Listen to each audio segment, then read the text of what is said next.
dude. You're an expert in making it look better than it is, bro. That is such a backhanded compliment. You're an expert in that, dude. I was like, I don't think that's the compliment you think it is. Yeah. No, you Fair I stand by it. I'll say it again. You enough. are so good at that. I respect it. I know. Means you're very good at seeming to be nice as well. So, Hey, you know, The fucking mask comes off. thank you. What's up, y'all? how you all What's up, doing? guys? I'm good. Yeah, All right, well, see you guys next week. Yeah. Yeah, dude. Nice. Lifeness. How's your lifeness going, everybody? Andy, Too much. too much like this? Too much lifeness? Too much, man. I am riding the burnout train. Let's talk about it. Yeah. Yeah, I'm tapped, man. Like I got nothing left in the tank creatively. You don't have time. You don't even have time to iron your shirt. No, not at all. Yeah. Bro, if your lifeness was a pie chart right now, what is the biggest slice? And then what is the slice that you wish would be smaller and the slice that you wish would be bigger? Just talk about that pie chart right now, bro. Oh man, I wasn't prepared for math. Yeah. It's not real mad. Not yeah, right. No, I don't know, man. Like I'm spread very thin. So like professionally, I'm just wiped the hell out. Wish that my Yeah. personal one was a little bit bigger right now. I'm tired. Yeah. But in terms of a pie chart, like if it was a chart I mean, I with don't have percentages for you, but I'm like, yeah, no, like my slices. yeah, professional life's way too big, personal life's way too small.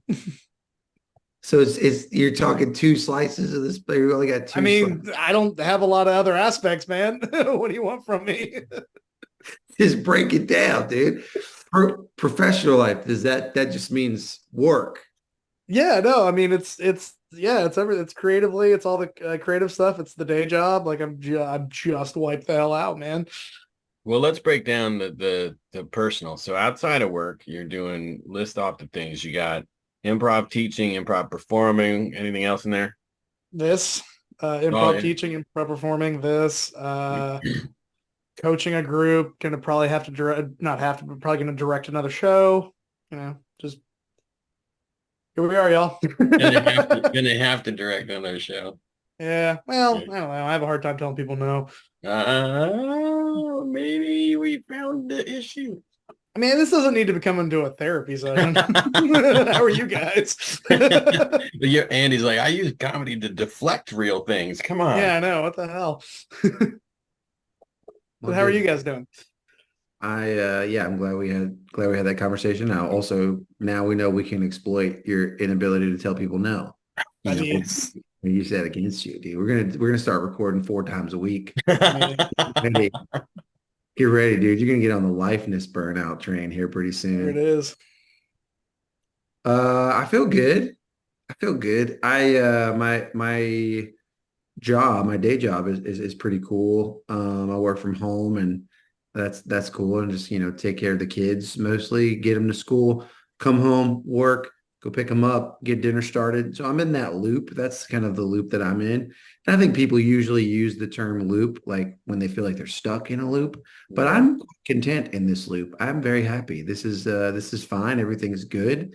Do I wish I had a little bit more creative flexibility? Sure. Do I wish that my sweet wife didn't have to commute in traffic, go to a like stressful job and come back home late and we got to spend more time together and she was kind of not on the burnout train. Yes, of course, but I recognize that nothing is permanent and this is gonna this too shall pass. This kind of phase in our life when it's just like hyper focused on the kids and kind of your own personal, creative, and even, our my wife and I's relationship kind of takes a backseat to just like keeping the train moving, keeping the kids, progressing. So that's where I'm at. I feel very satisfied in my lifeness. My lifeness feels good. I know I have more to give, to the world, but I'm fine. I'm okay. I need very little. It's And I don't it's fine. and I don't like to work very hard. So in order for me to increase my lifeness, that would mean that I would have to increase the like the how hard I'm willing to work. And I'm just not, I don't like doing that. More life. How's the comedy scene where you're at? It's pretty good. Yeah, it's pretty good. They got a couple pretty solid weekly open mics, couple good monthly shows. I would say in terms of activity, it's not too far behind, the Charleston scene that I left.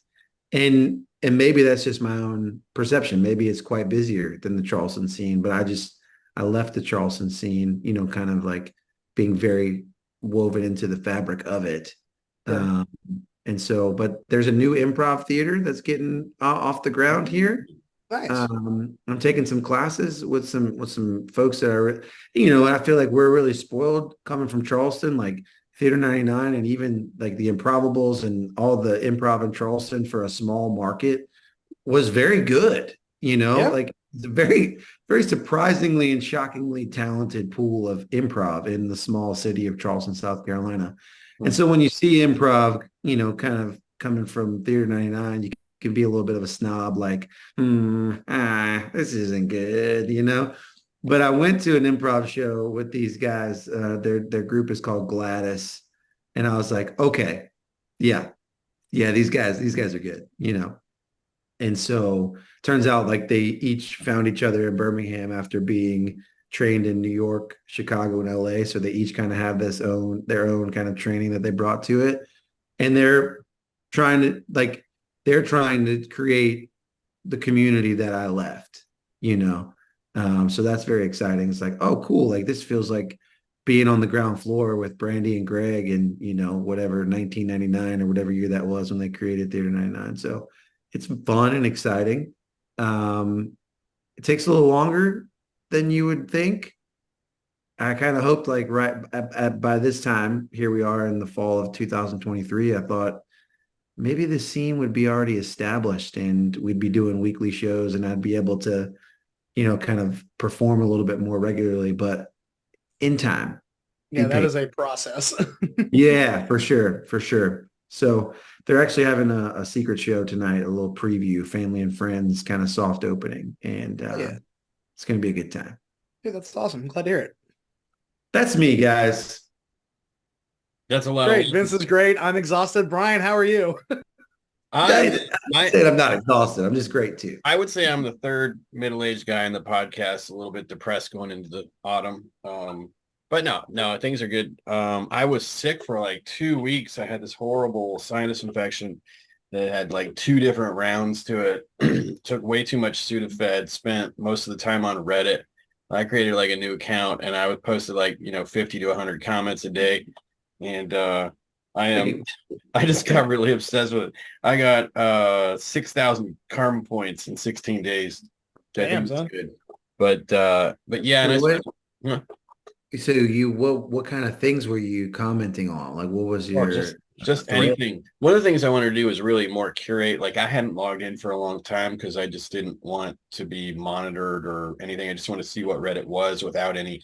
But I realized it was starting to, use my preferences and everything. So I got on there to filter out some of the crap that I didn't want to see because I felt like a lot of it was too negative. And then I went on more positive forums and started posting negative things. So I don't know how that works. I do a combination of like I'll do something kind of trollish and then like I'll say something really heartfelt. Like, both things are inside of me. But it's been fun. I spent a lot of time on, of course, ChatGPT and new stuff has come out. I started doing a little short podcast where I talk actually to ChatGPT because you can use the voice, and we could do that here today if we want. Just talk to the voice of ChatGPT. Yeah. And also the new image creation services. Oh, I want to show you guys that. Can I show you real quick? Yes, please. That's why we're here. That's yeah. Okay, so and I've been editing these podcasts, but I want to show you. I just I got insomnia and stayed up till like 1 a.m. making these stupid images of toys that don't exist. Shout out to That's better text than those things usually used to do. Yeah, I like that brand Nago. And then let's see what we got. Oh, hang on. The shelf helmet, which was one of my Roy inventions. Doggone it. And then another shelf helmet with 2 L's. And that man is dead on the inside. Yes, he is, isn't he? You can use me for Zora's vase. I don't care. Grass be gone. Use flamethrower on your lawn. Was another Roy invention. Wait, go back. Yeah. Yeah, like What's it say at the top now? Now, doobie-doobie-doo. ChatGPT speaks its own like Eastern European language that none of us know. Nice. It's not terrifying at Um, all. And then the cardboard food. I thought, there was a caveman lawyer, so who would expect a caveman football player? You'd never I like see that him. one because I like that even in this packaging, like you're not getting the figure that's on the box. Yeah. Yeah, football player, and also foot band is a good one. Fave man football. Fave man football. Foot man. Foot man. Warm vomit is a good one. Nice. For kids. That's man bear pig realistic. The hipster. yeah, dude. Rear oink. It's insane. This one's just the no way. I said just put random stuff on there and call it no way. Real dirt. I like real dirt. That's fun. It reminds me of have you ever seen Obvious Plant? Uh-uh. So he's a dude on Instagram mainly, but like he actually creates essentially this stuff. And like you can, he'll make a couple of them and sell them, but then he'll like, so it's like it looks like there's things he's found in a store. They're great, like, but they're very much in this vein. But he like legit makes them. Different from True Wagner, Alan Wagner.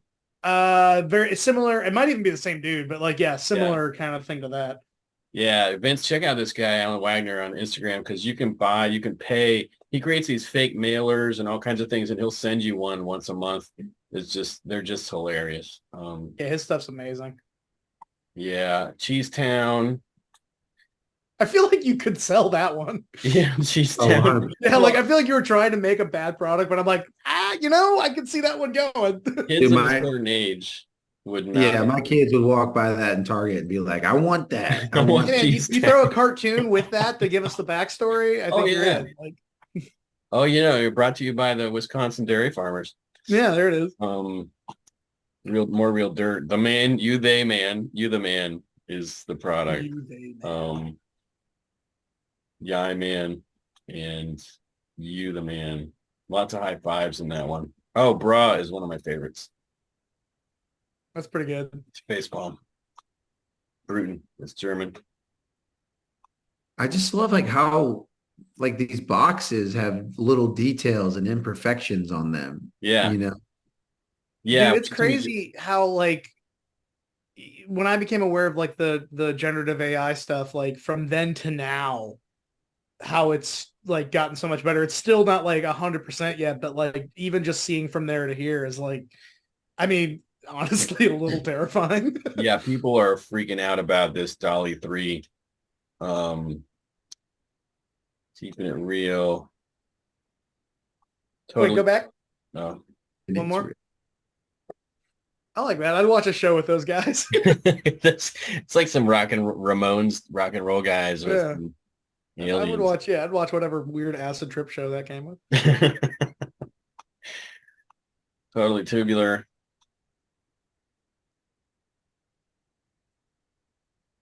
Oh, this one's it's supposed to be Love You Mom, but this version is Love Your Mom. With a bunch of football players. It tracks. Yeah.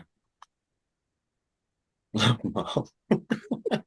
That's the Danny DeVito doll.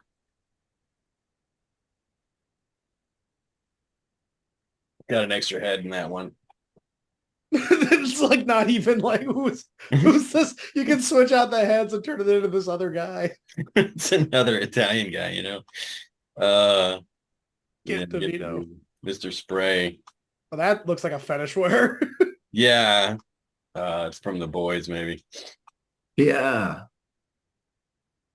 Flower Man.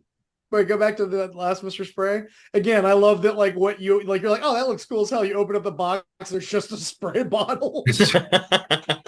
Yeah. Right, no gun. Yeah. No guy, no nothing, just a spray bottle. Yeah. It's a Japanese one. It's kind of cool. Oh, this is Carpet Man. So he's got a carpet cape. I'm sorry, Carpet Man or Correct Man? I know it's that one's screwed up. I think it's from Ukraine or somewhere. It says abimically ambiguous or something. Amazing. Package. Looks like a character from The Tick. Yeah. That's the original Carpet Man. Nice. Why does he have a comb? I don't know. I come through that thick, thick carpet. It is. Yeah, you got to brush it, keep it in shape. General malaise. Alien invasion. It's just the normal dude with different heads. I love it. Taking me to your Edel. Take me to your eater. Oh, that one looks like a Dollar Tree thing you would find. This one, yeah. 100%. That's actually not a terrible design, other than like very phallic. Well, yeah, it's got a, you know what, at the end. Alien of action. The glove triangle. Okay. It's actually just a glove. Plot twist, surprise. Surprise! This car has guns and no wheels. Ooh, plot twist. So this is just one night of on a Sudafed-induced hallucination. 20 minutes for Brian. Yeah, it is. Breaking the fourth wall, real dog, ocean sand, closet, pocket lint. It's a cat. It's not even lit. It's just a cat. Maybe it's made out of pocket lint. I have no idea. This one's funny. Talkie lint. Dog hair. Wait, we go back. That one's endorsed by a Simpsons knockoff. I know there's going to be copyright issues. Dusty floor, ceiling panels. Sold by Trump. I must say, yeah, that one's a Donald Trump. Yeah. Ceiling panels. Lint man. Biz man. Emo man. Science fiction. My favorite is stuff that's too general to even be a thing. Well, I love that because I love that that's like the again, like the Dollar Tree thing that's like, yeah, just call it science fiction and make it look kind of like the thing. Kids will buy it. Shakespeare man, Mr. Teacher. Dude, shout out to Miss Teacher, looking real good. She was attractive. Oh yeah, she's got multiple torsos for you. Hell yeah, dude. TGA. Why stop with just the head? You could switch out the entire torso. Yeah. Get a couple life-size ones of those for the podcast. There you go. But I love these because I love like bad bootleg toys. Where it's like when my dad used to travel overseas, I was always like, oh, if you find like the crappiest like Batman toy from like Ukraine, like bring it. I love that stuff. Where it's like the box is like Batman, Spider-Man, a Power Ranger, and like the thing is like Action League now or something. And I love those. Look at this one. He wrote ad. That's the flash of brilliance you see there sometimes. That's pretty I'm cool. looking at the numbers. Go back. Put a new OC 40. Yeah, not real numbers. We will get through this in the next couple hours. Mr. Russia. My first space on my first mathicus, I called it. Tax Hero.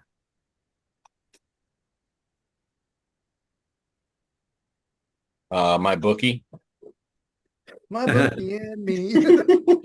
Crooked. This is my favorite. These are the friendliest looking bookies I've ever seen. Crooked Cop. What's that underneath the car? It looks like a Gatling gun. Is that why? I don't know. Buy a championship. Oh, all right. Wait, is that go back? Is that Packer? Like that's amazing. Look at those faces are a little disturbing. Yeah.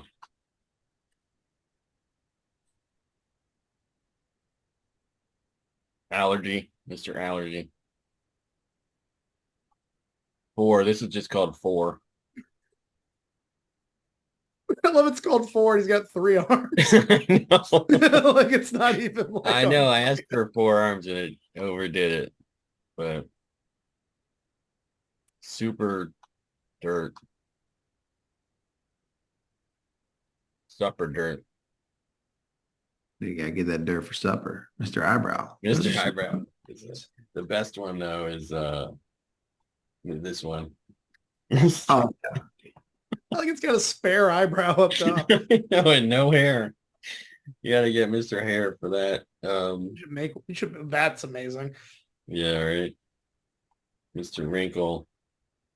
Oh, I love how it says here, like Tom Rocketjet, Tom Royketjet is Mr. Wrinkle. Tom. All right, so which one? Wait, that is hardly aerodynamic. I know. What is that even made out of? Florida man. I think we're getting near the end here. This guy says yes, Florida. I like that.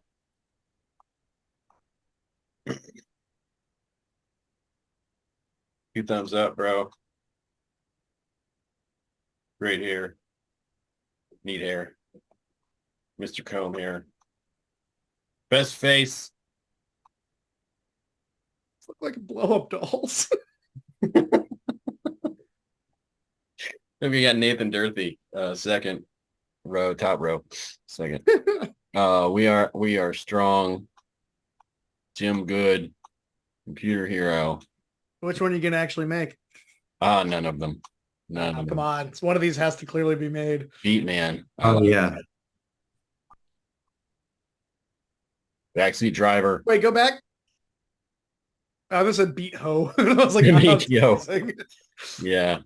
The backseat driver, this one is good. Wait, let me find the best one. Oh, wait, where is it? Yeah, he's literally in backseat because there are 2 fronts. I like That's how they get around that. Yeah.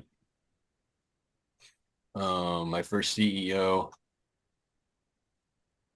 The last one looked like Eugene Levy. Yeah.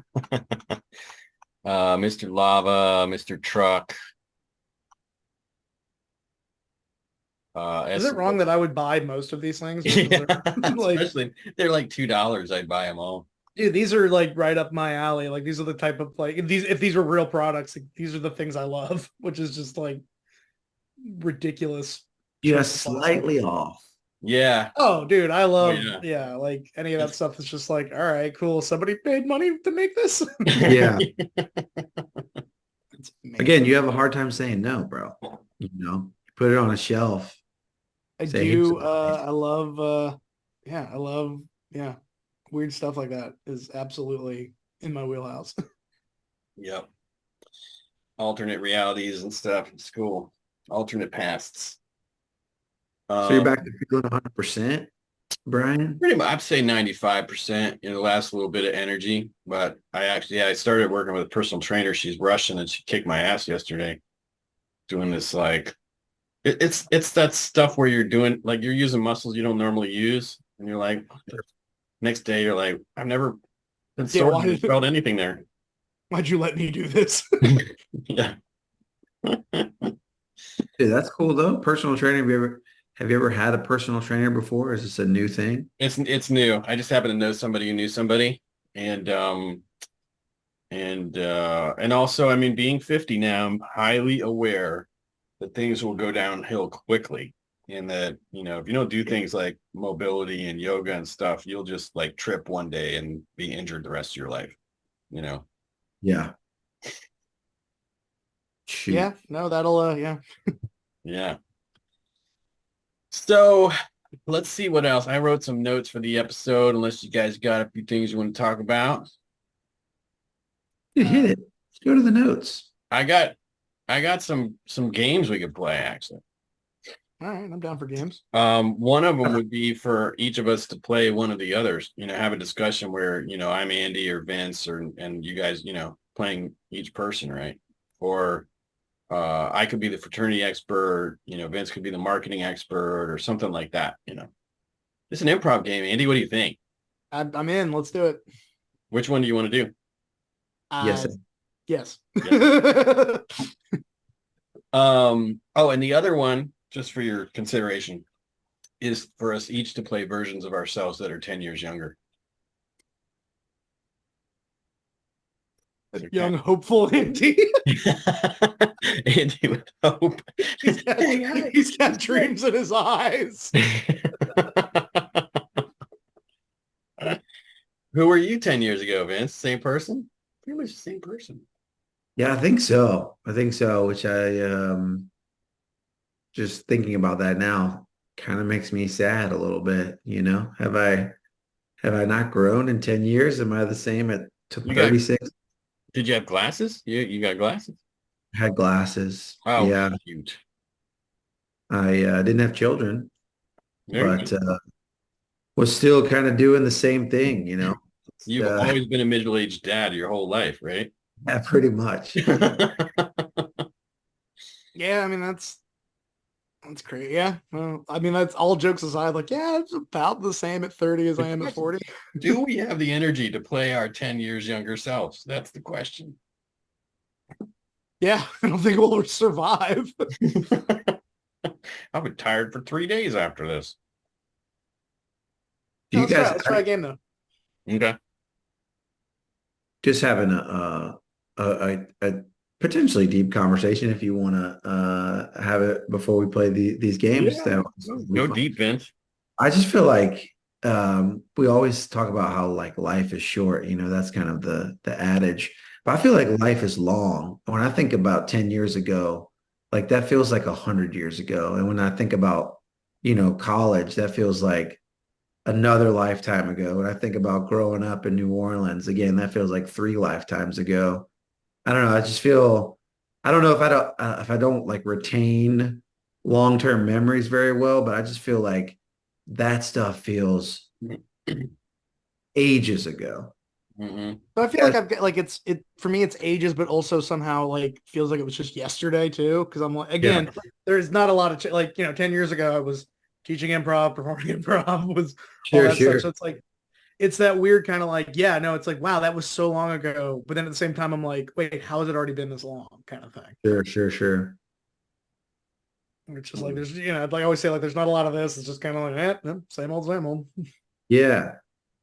Yeah, kind of, I guess for me, like I feel because I lived in Charleston for so long and now we're in Birmingham, which is a new chapter. So like the Charleston time in my life is starting to feel like a distant memory. And then before that was, kind of right out of college, which feels like forever, then college and high school, then growing up. It just feels like these chapters that each of them feel like their own span of 100 years. Like it just feels like I've lived so much life. Not that I've had hardships or like gone and done anything, crazy or interesting. It just feels like a lot of time has been packed in to these 36 years, Yeah. High school seems like an eternity ago. Yeah. What about you? Different person. I was a totally different person. And in fact, 10 years ago, for me, I was a lot more egotistical, defensive, and just uncaring. Like now, I have a lot more heart. I actually feel my heart, that wasn't the case 10 years ago. And it's specifically, I think a lot of times the way that I interacted with people in the comedy scene was a function of that. And I regret that, So that's the biggest change for me. That and Linda and I are a lot closer. Love hearing that. Yeah, I You'd remember. have to go back further than 10 to see a big difference for me. Because like my big thing is like before I started doing improv, you guys wouldn't even recognize me. I was so in my shell and just kind of, all that stuff. And like, yeah, that like, so you'd have to go back almost 20 to like see a massive change. where it was just like, yeah, I was not shy because I was never like I always did plays and stuff like that, but like was 100% a very different person in my shell, not very Yeah. confident, that kind of stuff. If we were talking about you, what would we be saying? Like, hey, what's the deal with Andy? What? I think like here's the thing. I think people liked me, but like I also like think that I didn't make that much of an impact. Like it's just like, oh yeah, that guy. Like So we would be like, which one's Andy again? I mean a little bit, yeah. Wow. Oh yeah, that guy. Oh Yeah, he yeah, was like cool. okay, yeah. Because it just it took making up stuff in front of an audience to pull me out of whatever shell I was in. That's crazy because you have so much creativity in there. And then as we've talked about with doing the video stuff, you have a great vision. So I'm glad you came out. Hey man, Yeah, dude, we love you, bro. I will now reemerge into the shell. Yeah, Back into an egg. Brian, you talked about like how you interacted with the comedy scene. I do remember like you had your Martin Luther moment or something where you like posted your 99 theses of like this is how you need to act when you're doing an open mic. I remember you kind of had this like proclamation of I'm sick I and do tired kind of of remember seeing that people too. do this, and this. Did I put that on social media or you're just my attitude was that? No, I mean, I definitely remember like the list, like things from the list. I You know, vaguely remember that too. Fuck. That's so who I used to be. And I remember arguing with Dusty Slay one time because we had a lot of newbies and stuff. And I was like talking about the order and just respecting people and stuff. And I was like, you got to do the open mic, do this and this. He's like, what do you want me to do? How would you like me to do it? yeah, And I was like, and I kind of knew I'd gone, uh, I don't know, either above my station or just into somebody else's business. But yeah, I was a different person then, man. I really could, I don't think I read other people as well. And I was a taker. I was very selfish. sure, yeah. Yeah. But also at that same time, you were on the road, traveling, speaking to, huge companies, talking to them about social media marketing or your various public speaking topics. And I've been in some of those environments, not on that scale, but like you're on a stage in front of 1,000 people, you're crushing a keynote, and then you go to Joe Pasta and you're like, you motherfuckers suck. Like, I am good. It's You like the suck. zoo. It's like walking into the zoo. It's just complete chaos. The only thing that ever really bugged me was when people who got a little bit big in the scene thought that they were like, like Yeah. national level amazing. And I've just, There's a line in you guys ever watch that show BoJack Horseman?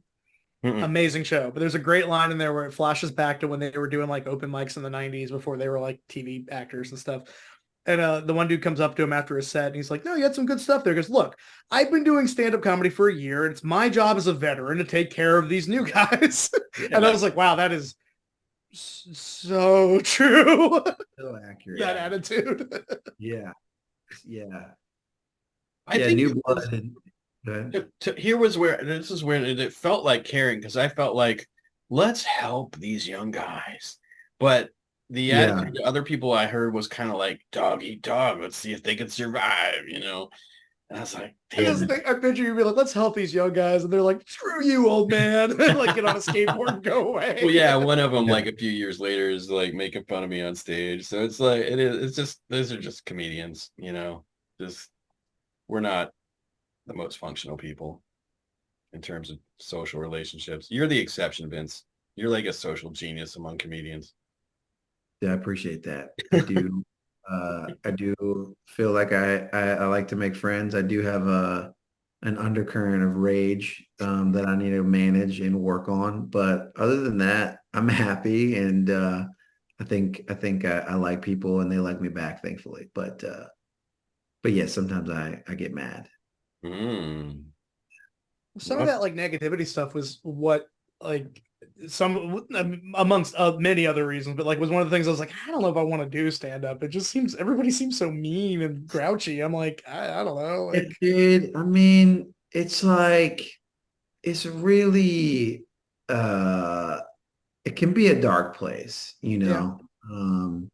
I think a lot of comedy is cynical and just kind of in its nature of like, hey, let's take the piss out of this thing, or let's kind of talk about how these things are stupid. You know, there's not a lot of joy.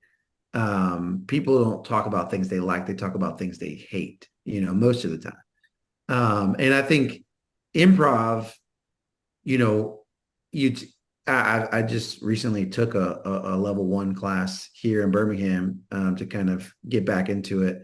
And you can kind of see that start to rear its head in improv as well. Like every two-person scene becomes an argument. Uh, And then the, you know, instructor steps in and they're like, hey, like watch that. You know, like if we did an entire show of two people having made up arguments, like that's torture for the audience, you know? So like yeah. maybe don't do that every time. And then that habit kind of gets broken. But there's no stand-up instructor to come in and be like, hey, all your jokes are like really sad and dark and negative and angry. You know, maybe talk about something a little lighter. Maybe talk about something that we all want to be happy about, you know. And so I think people just get stuck. And then if you go like I love comedy. I love stand-up comedy, but nothing is sadder than a bad open mic. It's so Yeah. sad. It's just so bad. But like nothing's the spirit is on the entire opposite end of the spectrum at like an improv jam where people are just coming to do jams and scenes and we're just like, you know, maybe we'll run a Herald set and just have some fun, you know. That's good vibes. Yeah. Stand sad vibes. Well, I will throw in one counterpoint to that. Hit it. My perspective on improv people is they can be just as negative, but they're passive aggressive about it. Yeah, I think so. I think that's fair. But so look at me, I turned it to a negative. Sorry, Vince. But my wife will tell you that when I started doing stand-up, it was a major improvement because I've always been a very critical thinker, critical person. I can find the flaw. I want to fix it. I want to prevent it. But comedy gave me a way to take those things and make them enjoyable to other people and to myself, you know. Sure. Yeah, what do you think, Andy, about the Um, yeah, I mean, I agree that like I think people that do comedy in general are often cynical and so like, I mean, I'm cynical as hell. sure. I think it's just I don't know, like I just I don't know. Like for me, comedy's always been like I like doing this. Like even if I'm talking about like stuff I don't like, I still like making people laugh about it. Like there was I saw Paul F. Tompkins one time. I was working lights and sound for him, so I was doing his tech. I got to talk to him a little bit afterwards because he's very much a storyteller comic, and he you know he's talking about stuff where it's like it's not fun or not good or not this, but like you can tell that he is enjoying telling it, and that was Yeah. kind of an eye opening moment for me because I used it for when I had my one man Christmas show, which is like there's I was too in the moment when I was doing parts of that show where it's like the character's a very uncomfortable place and all that, and it was like, oh, this is uncomfortable to watch, and it was like, oh no, I need to be like, you almost have to be outside of it to be like, yeah, no, this is messed up, but like, look at this, isn't it? Like, so I don't know, like I do think there's tendencies for there, and I always tell all of my students like, look, man, none of this is we're not normal. Like normal people don't do this. Yeah, Like, so, but I don't know. Like for me, I always just sort of enjoy. Like I don't know. I like making people laugh. for I'm a fat sure. guy, man. I need the acceptance. Mm, Accept you, bro.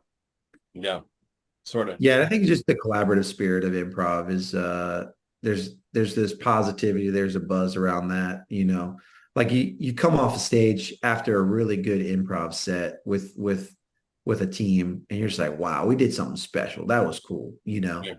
And it's hard to capture that on a stand-up show because, you know, somebody's going to feel slighted because the host put them on in a weird order. And this is me speaking from my own petty experiences, you know, or like the crowd was weird because the guy before you sucked and it's like, oh man, this sucks. Like, I gotta dig out of this hole.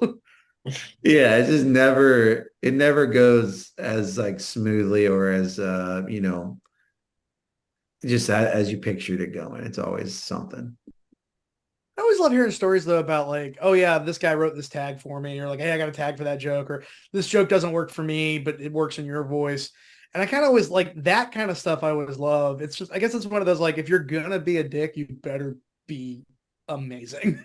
Yeah, for sure. For sure. I think it's time for us to go into talking to ChatGPT. Let's chat with ChatGPT. Little ChatGPT. So here's the only thing I need to fill you in about ChatGPT is I will signal you when he's about to talk because he can only listen for so long and then he has to talk like many humans. But he has a very specific amount of time. It's about, I don't know how long it is, 15, 20 seconds. So it takes a while to get into the rhythm. Also, when he's getting ready to talk, he takes a little while to think. So when I've recorded these, I've actually gone back and I'm trying to find places where I can eliminate the silence from an MP3, and I'm working on eliminating it from the videos as well with jump cuts. But yeah, so let me just welcome in and let's see what's going on. Hey, Lex Dynamo, you're on Lifeness with Vince Fabra and Andy Live and Good. How are you doing? It's Brian Carter. Hey, Brian. It's great to be on Lifeness with Vince and Andy. I'm just a bunch of code, so I don't have feelings, but I'm here and ready to chat. What can I help you with today? What type of cowboy would you be?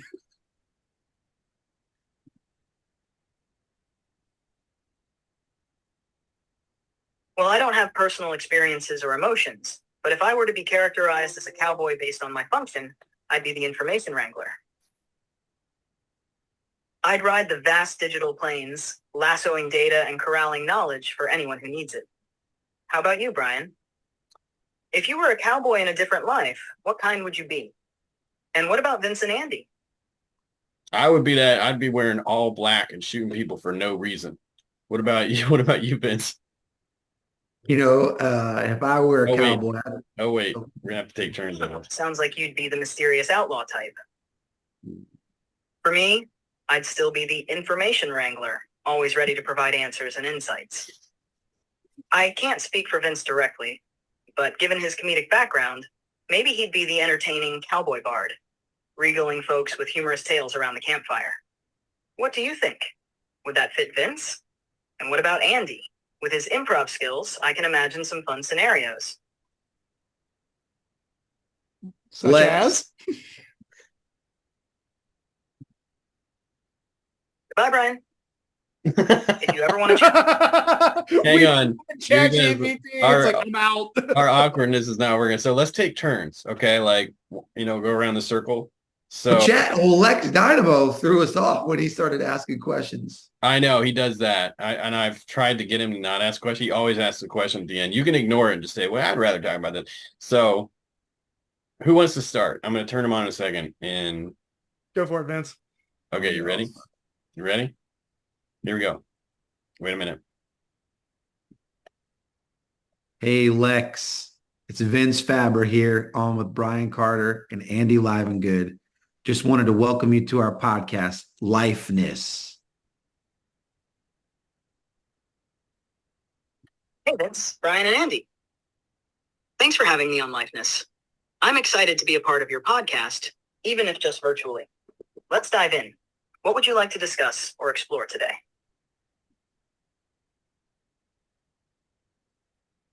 Why do you think stand-up comics are often negative?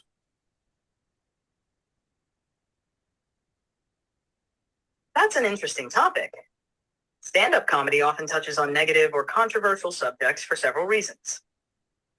1, relatability. Comedians address universal struggles, frustrations, and observations that many people can relate to. By doing so, they establish a connection with the audience. 2, catharsis. Comedy provides an outlet for both the comedian and the audience to address and process negative emotions or experiences in a lighthearted way. It's therapeutic in a sense. 3, pushing boundaries. Comedy often challenges societal norms and taboos. By addressing negative or controversial topics, comedians can provoke thought and encourage audiences to view issues from a different perspective. 4. Exaggeration for effect. Comedy often involves exaggeration. Taking a negative or absurd situation and amplifying it can make it even funnier. 5. Personal experience.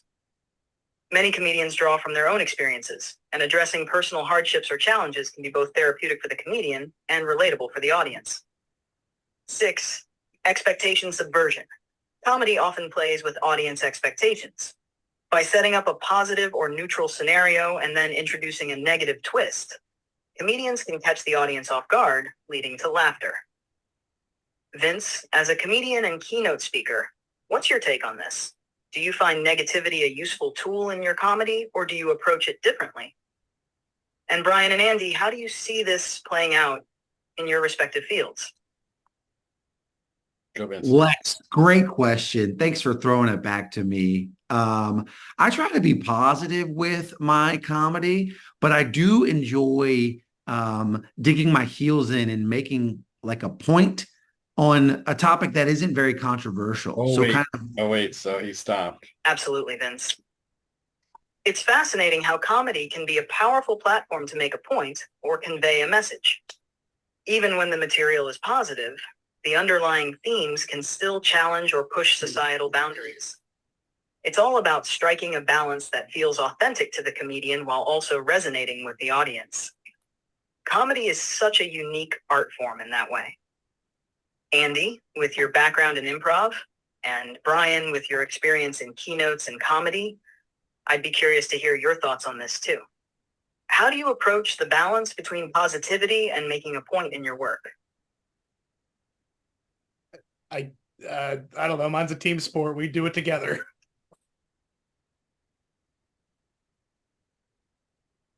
That's a great perspective, Andy.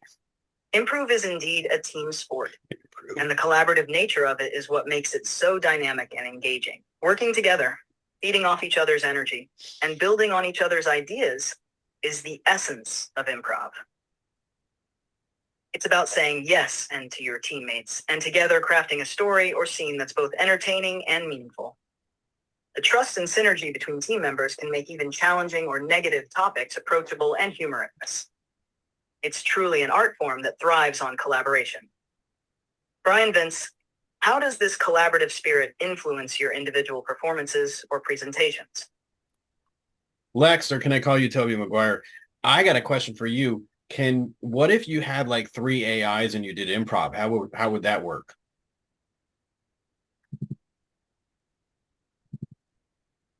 You can call me whatever you like, though I'm not Toby Maguire. As for your question, having 3 AIs do improv together would be an interesting experiment. Here's how it might work. 1. Prompt setting. The session could start with a prompt, just like in traditional improv.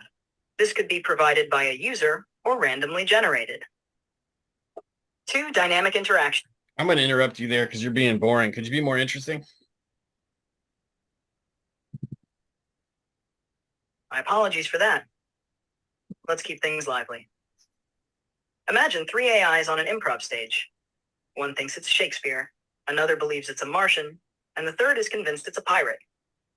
The scene? They're all trying to order a pizza together. Chaos, hilarity, and some very confused pizza toppings ensue. How's that for a start? I'm going to stop it. What do you guys think? Can I ask you one last thing? Okay, wait. All right, here we go. Ready?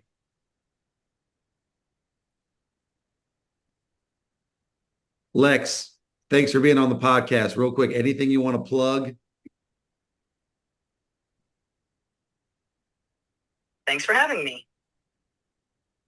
Well, since I don't have personal ventures or projects, I'll just say, for anyone listening, always keep learning and stay curious. Oh. The digital world has a vast amount of knowledge and tools at your fingertips. Make the most of it, and if you ever have questions, I'm here to help. Keep enjoying Lifeness, and best wishes to all your listeners. Yeah. Oh crap, I think there's the ending. That was pretty chilling. I'm not gonna lie. That is, like I said, that is incredibly fascinating and also horrifying. Yeah. What part? What part's horrifying though? That it can do this. Like again, like my reservations with AI is the fact that it's like, cool, that's gonna replace stuff and all that. It's like, because I don't trust the people with money to use this stuff ethically. That it's just like, yeah, anything. Because even like the image stuff is like, again, interesting and horrifying to me. Because it's like, well, again, I don't trust people with money to like do this in a good way.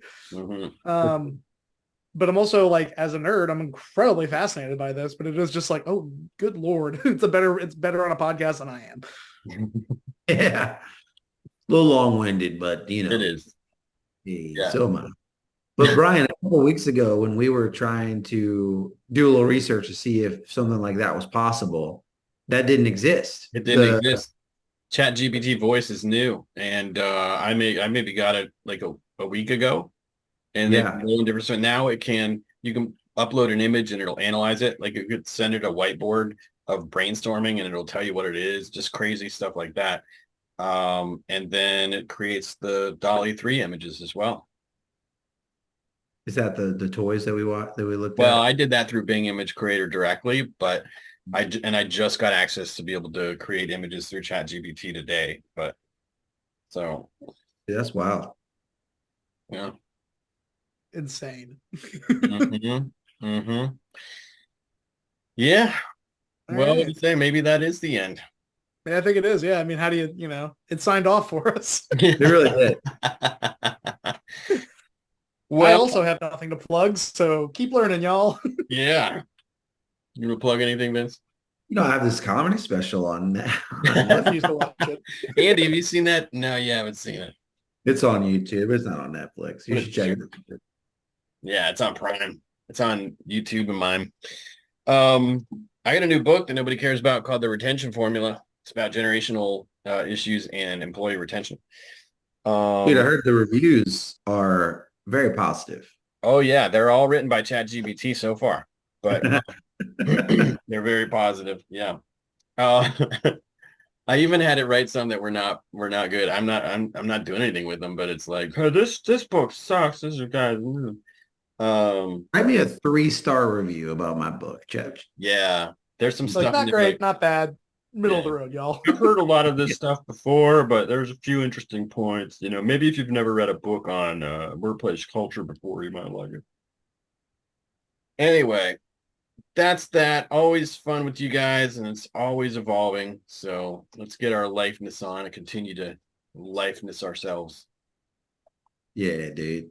Rock and roll.